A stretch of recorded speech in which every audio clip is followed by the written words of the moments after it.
Okay, so the Mike Tyson versus Jake Paul fight had a lot of issues.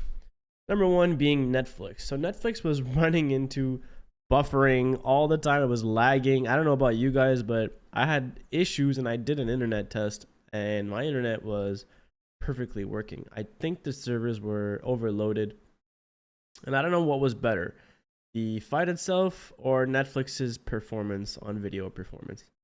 Now, looking back at this fight, I actually gained a little bit of respect for Jake Paul just because he had so many opportunities to knock out Mike Tyson, in my opinion, and he kind of held back. Now, I don't think he held back because of Mike Tyson's power and strength. I think Jake Paul kind of like let himself go with the rhythm of the fight.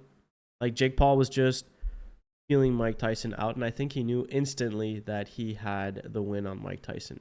This kind of felt like that Rocky movie where he goes back as an older man and he fights the new upcoming fighter and then makes it all the way to the end of the fight and then still loses. This is basically the same thing.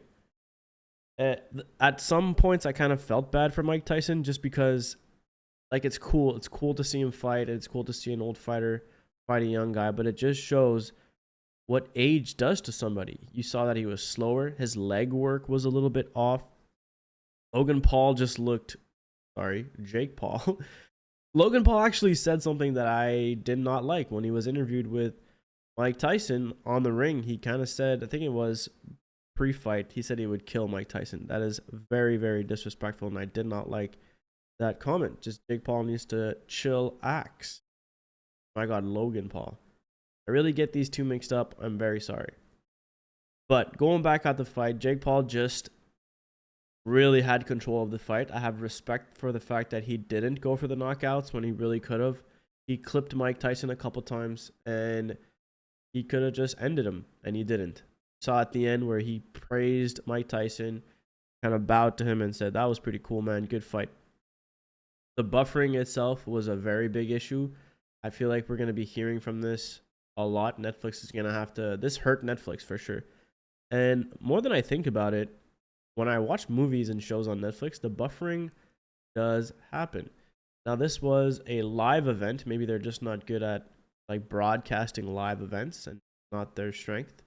But it felt like basically like the NFL on Christmas, just overloaded servers. Also, I didn't like Jake Paul's kind of like distancing with Mike Tyson. At one point, he had his hands down, just nonstop. He just didn't think Mike Tyson was gonna hit him because Mike Tyson was tired. And if we go to look at his shorts, like Jake Paul's shorts, he apparently had over $1 million of diamonds on him. Like that for me is just a little bit overboard, and it just shows that this was a show match, even though it was part of their professional records, which I don't believe should be. Now, Mike Tyson's legs seemed a little bit off as well. Like honestly, his legs. Personally, I'm 34 years old and I have ankle injuries, knee injuries, and my legs are not as good as they were when I was 26, 27. I did a lot of sports growing up and my knees took a lot of damage. Now, for a 57, 58-year-old man getting back into boxing, the legs were an issue. His legs were shaky. He got clipped a couple times. He didn't fall over, which was really cool. But if he would have fell over, I think we all would have felt so bad for Mike Tyson. I have respect for Jake Paul because he did give him space, didn't go for those knockouts, and I think that just shows that it wasn't a rigged fight, but it was maybe controlled. And it just showed that Jake Paul had control of the situation the whole time. He had reach on him, he had speed, he had endurance on Mike Tyson. It was just all in all an easy win for Jake Paul. The hyping up before the match, you guys saw a little bit of that stuff. It just felt a little bit off. It felt like this fight shouldn't have happened, and it did anyways, which is fine.